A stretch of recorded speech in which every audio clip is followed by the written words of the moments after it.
예수 의지함이 찬송가 542장입니다.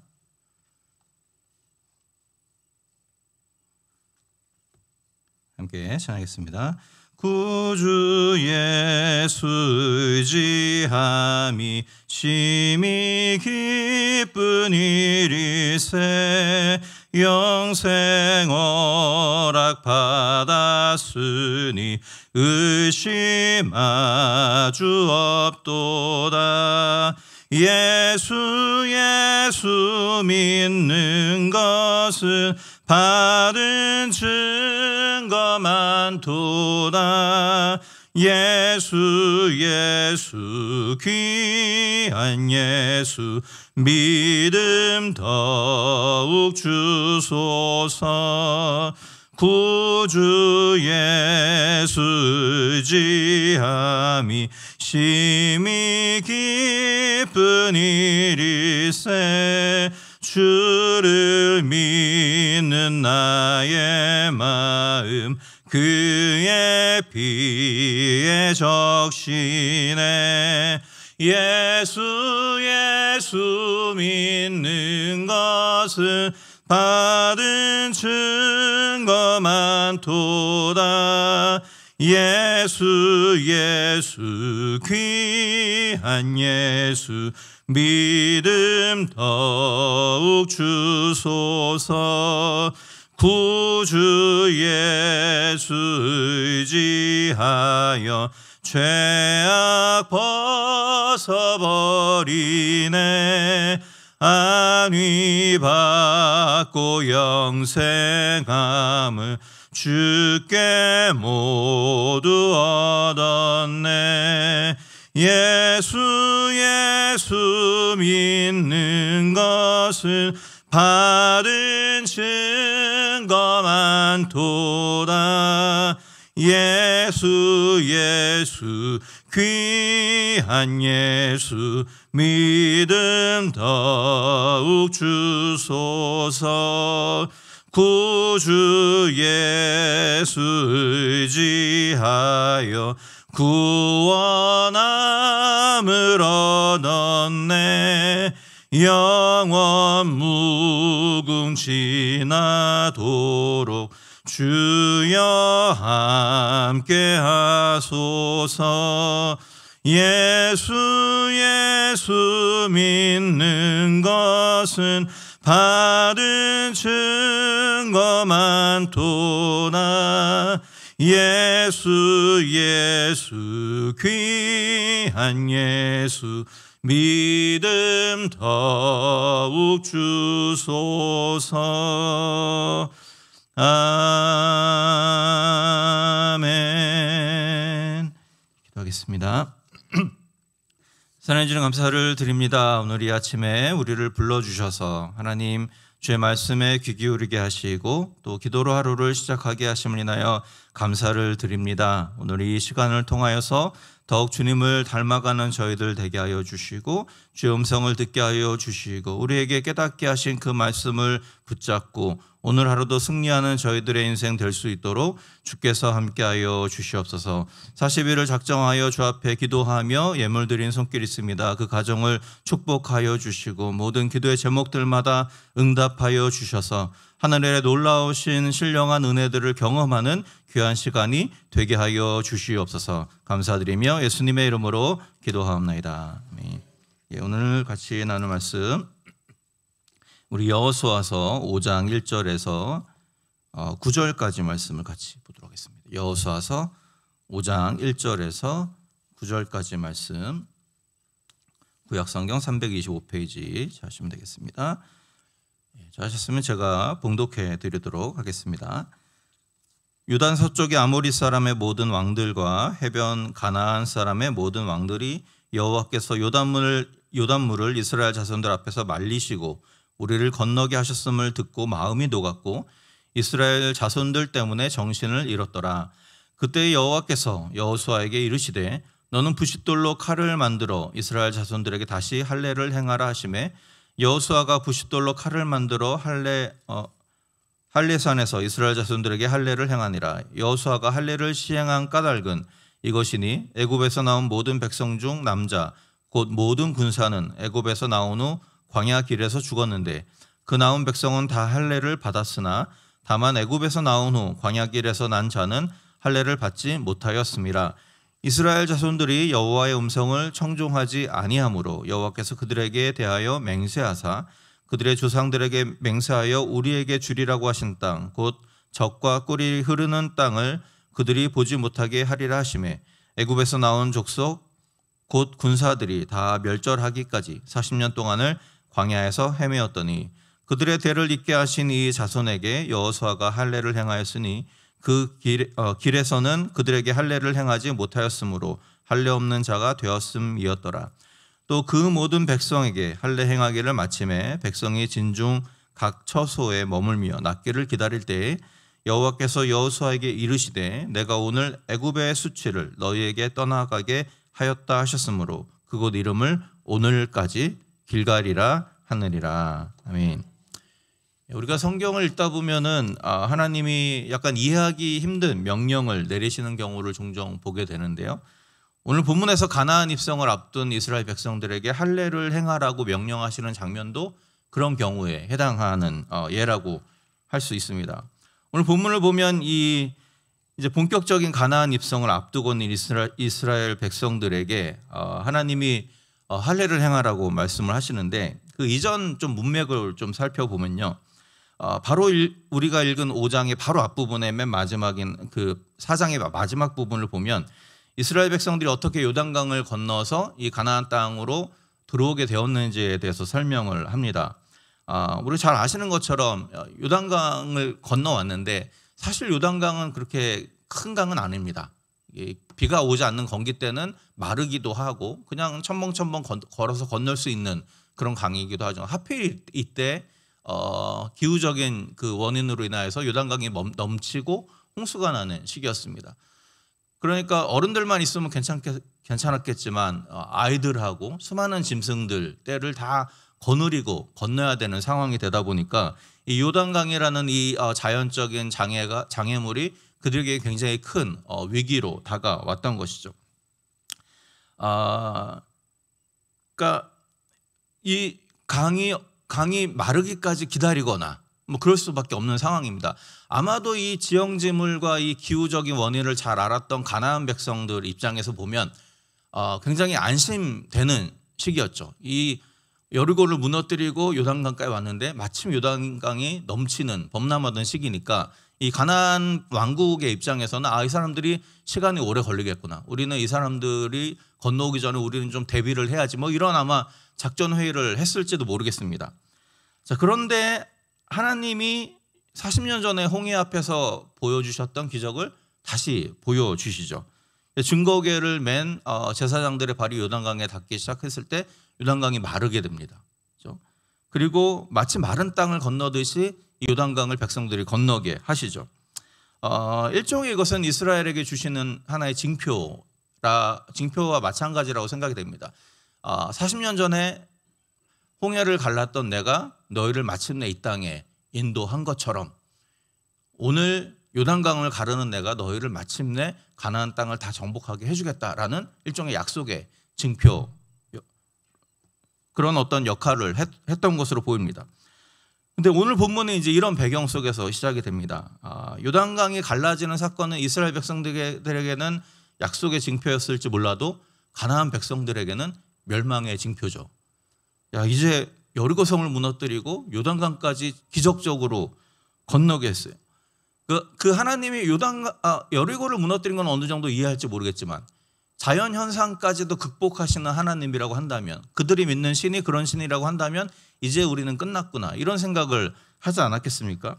그래서 5장 1절을 보면 요단 서쪽에 있었던 가나안 모든 왕국의 사람들의 마음들이 이 소식을 듣고는 녹아내렸다, 정신을 잃었다, 이렇게 표현을 합니다. 자, 이제 이스라엘은 앞으로 있을 전쟁에서 승기를 확실히 잡은 상태입니다.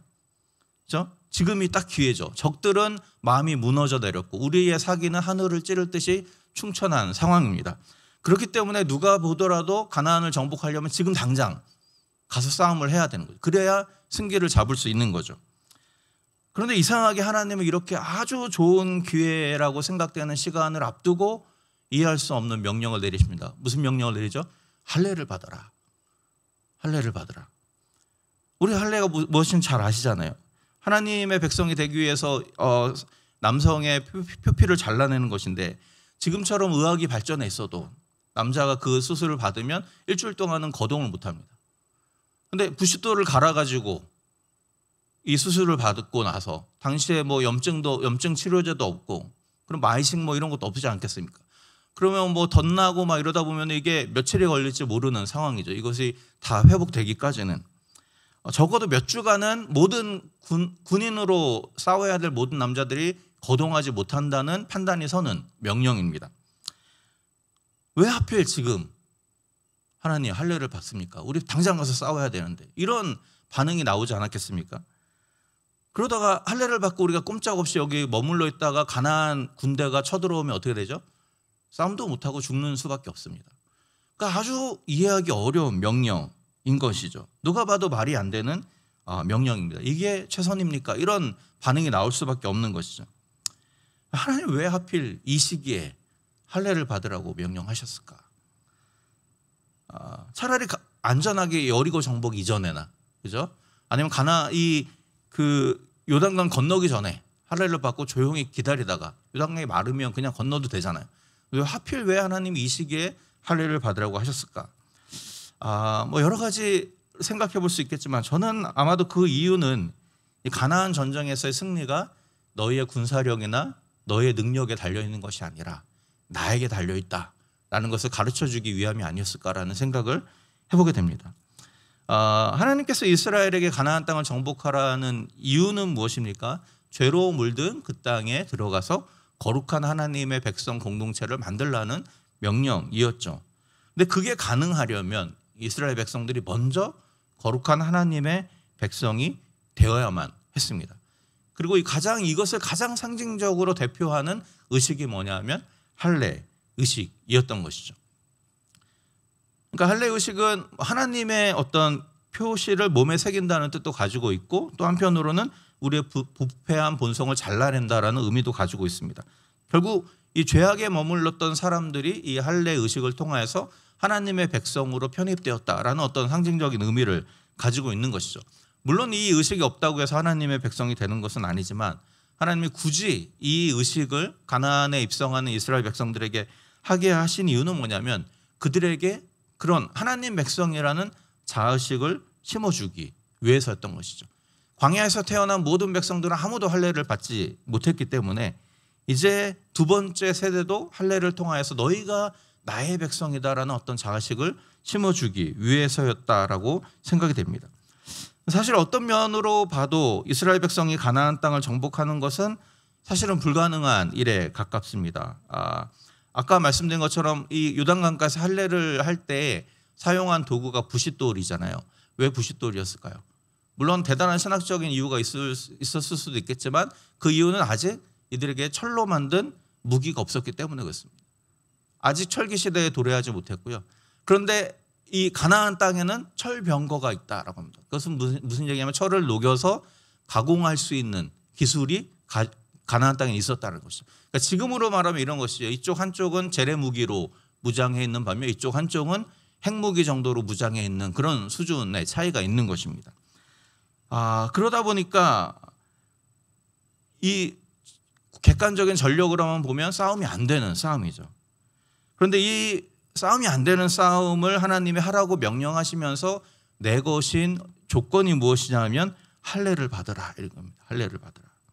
다시 말해 너희가 진정한 나의 백성이 되면, 너희가 나의 거룩한 백성이 되기만 하면 내가 너와 함께 할 것이고 이 싸움은 너희가 이기게 해주겠다라고 말씀하시는 것이죠. 요즘 한국에서 사역하는 분들의 얘기를 들어보면 이 청소년 사역이나 청년 사역이 굉장히 어려운데, 그 이유는 이 진학이나 취업을 준비한 어떤 심한 경쟁에 이 친구들이 시달리다 보니까 자연스럽게 신앙생활이 이제 우선순위에서 밀려나기 때문이라고 합니다. 그러니까 신앙생활을 열심히 하다 보면 그만큼 시간을 뺏기게 되는데, 그렇게 시간을 뺏기다 보면 다른 사람들과의 어떤 경쟁에서 밀린다라는 어떤 위기 의식이 존재하는 것이죠. 그러니까 교회 갈 시간에 차라리 내 미래를 위해 투자하겠다. 또는 내가 교회를 다니더라도 1시간 정도 일주일에 한번 예배 드리는 것 외에는 아무것도 하지 않겠다. 어떤 훈련도 어떤 양육도 받지 않겠다. 이런 어떤 모습이 드러난다라는 것이죠. 근데 사실 이런 모습은 그런 젊은이들에게만 있는 것은 아니고 또 우리도 살아가다 보면 그럴 때가 있죠. 우리가 자녀를 키우는 일 때문에 뭐 사업하는 일 때문에 아니면은 이직을 하는 일 때문에 우리가 하나님보다 나 자신의 일에 집중하게 되는 경우들이 분명히 있을 수 있습니다. 이렇게 하나님 앞에서 거룩하게 살아가는 삶을 거룩한 삶을 살아가는 일은 이 땅에서 실력을 쌓고 돈을 벌고 하는 일보다 때로는 덜 중요한 것처럼 여겨지는 경우들이 많이 있죠. 그런데 오늘 본문에서 하나님은 그런 우리를 향해서 이렇게 말씀하는 것입니다. 너희는 무엇보다도 먼저 거룩한 나의 백성이 되라는 것이죠. 지금 너희가 할 일은 전쟁을 준비하는 일이 아니고 무기를 만드는 일이 아니고 전략을 짜는 일이 아니고 나의 거룩한 백성이 되는 일이다. 그러면 그 이후의 일은 내가 책임져 주겠다라고 말씀하시는 것이죠. 실제로 이스라엘의 이 가나안 전쟁을 보면은 대부분의 경우 이 별 볼 일 없는 이스라엘을 이 가나안 사람들이 먼저 두려워하는 모습을 우리가 보게 됩니다. 철병거를 가지고 있었던 그들이 아직 청동기 문명 정도밖에 되지 않는 그들을 두려워한 이유가 무엇입니까? 이스라엘 백성들 때문에 그런 것이 아니죠. 이스라엘 백성들 뒤에 계신 하나님 때문에 그랬던 것입니다. 이스라엘 백성들은 이 하나님에 대한 믿음을 가지고 아무리 돌아봐도 되게 이상한 일들을 해왔던 민족이었던 거죠. 광야에서 40일 동안 살면서 멸망하지 않았어요. 그리고 광야에서 살면서도 여러 대단한 왕들과 싸워서 이긴 전력이 있습니다. 여리고도 무너뜨렸고 이제는 요단강도 건너고 이제는 우리에게 돌아오게 되는 것이죠. 누가 봐도 정상적인 사람들은 아닌 것이죠. 그들이 가나안의 두려움의 대상이 되었던 것은 이스라엘 백성들 때문이 아니라 그 뒤에 계신 하나님에 대한 두려움, 그리고 그 하나님을 전적으로 신뢰하는 이스라엘 백성들의 이상한 모습 때문에 그들이 두려워하게 되었던 것이죠. 그렇기 때문에 이스라엘이 승리할 수 있는 유일한 방법은 그들 뒤에 계신 하나님을 의지하는 것뿐이었습니다. 요즘 우리가 시간이 갈수록 교회가 세상에 비웃음거리로 전락하고 있다라는 징후들을 여러 가지 경로를 통해서 우리가 확인하게 됩니다. 왜 그렇게 되었을까? 무엇이 잘못된 것일까? 여러 가지 이유가 있겠지만 가장 큰 이유는 아마도 더 이상 교회가 또는 그리스도인들이 세상과 다르게 살아가고 있지 않다라는 사실을 들켜버린 것 때문이 아닌가라는 생각을 해보게 됩니다.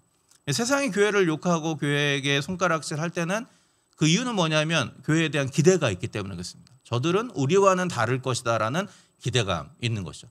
세상은 돈을 의지하고 권력을 의지하지만 교회만큼은 그들이 믿는 하나님을 의지해서 하나님이 가르치신 대로 예수님이 보여주신 대로 낮은 곳으로 임하기를 기대하는 심리가 있는 것이죠. 그 기대하는 심리가 채워지지 못할 때 사람들은 교회를 향해서 손가락질을 하게 되고 교회는 세상에서 더 이상 영향력을 미칠 수 없게 되는 것이죠.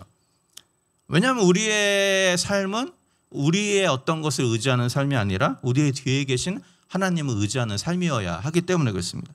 그래서 역사를 돌아보면 교회가 세상에서 영향력을 가진 시기는 역설적이게도 교회가 핍박을 당할 때였습니다. 대부분 초대교회 시기에 유대인들의 핍박을 당해서 여기저기로 흩어질 때에 비로소 교회가 인정을 받고 그리스도인이라는 칭호를 얻게 되죠. 로마 시기에 황제 숭배를 거부해서 여러 가지 핍박을 당했을 때에 도리어 더 수많은 사람들이 교회로 돌아오고 회심하게 되는 일들이 일어나게 됩니다. 결국은 그래서 이 교회가 로마 제국을 정복하게 되는 일이 일어나게 되는 것이죠. 그런데 반대로 교회가 큰 부와 권력을 얻었던 중세시대에 이르면 교회가 타락을 하게 됩니다. 그런 점에서 요즘 교회가 힘을 잃고 기독교 인구가 줄어드는 것 자체가 위기라고 생각되지는 않습니다. 저는 개인적으로. 사실은 3, 40년 전에 교회가 너무 잘 될 때, 너무 부흥하고 막 성장할 때 사실은 그 시기가 위기를 품고 있었던 시기였던 것이죠. 수많은 사람들이 몰려오는 것에 흥분하여서 그렇게 모인 이들을 거룩한 주의 백성으로 준비시키지 못한 그때의 우리의 실패가 결국 오늘의 현상을, 오늘의 결과를 가져오게 된 것입니다. 그러므로 지금은 어떻게 보면 도리어 하나님이 우리에게 주신 기회일지도 모르겠습니다. 비록 이전보다 교회 수는 적어졌고 각 교회마다 성도들의 숫자는 줄어든다 할지라도 그렇게 모인 소수의 사람들이 정말 하나님의 거룩한 백성으로 준비되어 가기만 한다면 하나님 이런 적은 인원을 통해서 작은 교회들을 통해서도 하나님의 일을 세상을 향해서 이루실 것이기 때문입니다. 그렇기 때문에 우리 여기에 모인 이 적은 무리의 기도자들이 이렇게 하나님이 기쁘시게 사용하는 거룩한 통로와 거룩한 도구가 되면 좋겠습니다. 하나님 우리에게 원하시는 것은 무슨 대단한 능력이 아닌 것이죠. 전쟁을 앞둔 상황 속에서도 하나님께서 할례를 행하라고 하면 그것이 납득되지 않는다 할지라도 순종하는 겁니다. 오늘 본문에 이스라엘 백성들이 물론 실제로 그들의 마음속에 어떤 마음이 생겼는지 모르겠지만 적어도 오늘 본문에서만큼은 이전 그들의 선조들처럼 하나님의 말씀에 대항하지 않았습니다. 할례를 하라고 할 때 어떤 마음이었는지 모르겠지만 오늘 본문의 기록상에 따지면 그들은 다 할례를 행했어요. 따져 묻지 않았어요. 하나님 이 시기에 왜 우리가 할례를 받아야 되나요? 그러다 우리가 죽으면 어떡합니까? 따져 묻지 않고 그저 순종하는 것이죠. 그렇게 철저하게 하나님 앞에 순종하는 그들을 통해서 하나님은 가나안 정복의 역사를 써 나가신 것이죠. 하나님 우리에게 원하시는 것도 그런 것이 아닌가라는 생각을 해보게 됩니다. 그저 철저히 하나님께 의존하는 신앙인 것이죠. 오래전에 한 선교사님 가정하고 같이 인도네시아 단기 선교로 간 적이 있는데 그 오랜 그 하루의 일정을 마치고 밤늦게 도착을 했어요. 호텔에 도착했는데 호텔 앞에 이제 인도네시아니까 큰 수영장이 있잖아요. 그 선교사님이 수영을 너무 좋아하는 분이라서 오자마자 후딱 옷을 갈아입고 수영장에 들어갔습니다. 이제 어디를 들렸다가 이렇게 늦게 온 이제 그 사모님하고 어린 아들이 한 명 있었는데 한 2살 정도 아장아장 걷는 아기였는데 딱 들어오는데 아빠가 수영장에 있잖아요. 그 아이가 우리가 딴짓하는 사이에 뛰어서 수영장 안으로 돌진하는 것을 우리가 억지로 말린 기억이 납니다. 그 아이가 왜 거기 수영장 안으로 뛰어들으려고 했을까요? 아빠가 있으니. 예. 아빠가 있으니까 아빠가 나를 받아줄 거라고 이 아이는 확신하고 물로 뛰어든 것이죠. 우리가 말렸기 망정이지 안 그랬으면 이게 다 젖고 그랬겠죠. 근데 저는 이 하나님 의존적인 신앙이 무엇인가를 생각할 때마다 그 장면을 떠올리게 됩니다. 이제 그 걸음마를 뗀 아이가 거기로 뛰어든 이유는 딱 한 가지. 아빠가 있었기 때문이고 아빠가 받아줄 것이라는 확신이 있었기 때문이죠. 사실 하나님이 우리에게 기대하는 것이 그런 모습이 아닌가라는 생각을 해보게 됩니다. 때로 우리가 가지고 있는 수많은 생각들이 하나님을 향한 우리의 순종을 막아설 때가 많이 있죠. 물에 뛰어들려면 신발은 벗고 뛰어들어야 되지 않을까? 그죠? 옷을 갈아입고 수영복으로 갈아입고 나와서 뛰어들어야 되지 않을까? 나는 수영 못하는데 뛰어들으면 될까 안 될까? 지금 할례를 행하면 전쟁은 어떻게 치룰까? 혹시 우리가 할례를 행하고 기다리고 있는 동안 적군이 쳐들어와서 우리를 죽이면 어떻게 할까? 이 수많은 생각들 다 합리적이고 그럴듯한 생각이지만 그런 하나님 그런 우리를 향해서 말씀하시는 것이죠. 뒷일은 내가 책임질 테니 내가 말하지 않았느냐. 순종하라라는 것이죠. 그때 순종하는 것이 하나님 의존적인 신앙인 것이죠. 하나님 우리에게 이런 저돌적인 순종을 회복하라고 말씀하시는 것이죠. 여러분 이 말씀에 의지하여서 우리도 주님이 말씀하실 때 이리저리 재지 아니하고 저돌적으로 순종하는 주의 백성들이 되면 좋겠습니다. 그래서 우리를 통해 일하시는 하나님의 놀라운 능력을 마침내 목격하는 저와 여러분들 될 수 있기를 주님의 이름으로 축원합니다. 사랑하는 주님, 오늘 여호수아 말씀을 통하여서 참으로 이해할 수 없는 명령을 주신 하나님의 의도와 목적을 생각하게 됩니다. 하나님, 전쟁을 앞두고 있는 그들에게 할례를 받으라고 하시고 또 하나님의 거룩한 백성이 되는 것이 먼저라고 말씀하신 주님, 이 납득되지 않는 명령에 순종하여서 그들이 할례를 받고 하나님의 거룩한 백성이 되었다고 선포했을 때 비로소 그들에게 가나안 땅을 허락하신 것처럼 주님 때로 우리에게 이해하지 못할 만한 수많은 말씀들, 수많은 환경들, 수많은 여러 가지 문제들을 허락하실 때에 하나님 그 모든 것들 앞에 우리의 생각과 우리의 판단으로 이리저리 핑계를 대기보다는 주님 말씀하신 대로 순종할 수 있는 저돌적인 믿음을 회복하는 저희들 되게 하여 주시옵소서. 하나님, 우리의 모든 것들 주님의 손에 있음을 고백하며 하나님, 우리의 삶 전체를 주님께 내어 맡기는 저희들의 인생 되기를 원합니다. 그렇게 하나님 의존적인 신앙을 회복함으로 말미암아 하나님, 우리를 통하여서 얼마 되지 않는 이 연약한 공동체를 통하여서 하나님의 놀라운 일들을 이루어 가시는 것을 경험하는 저희들 되게 하여 주시옵소서. 감사합니다. 예수님의 이름으로 기도하옵나이다. 아멘.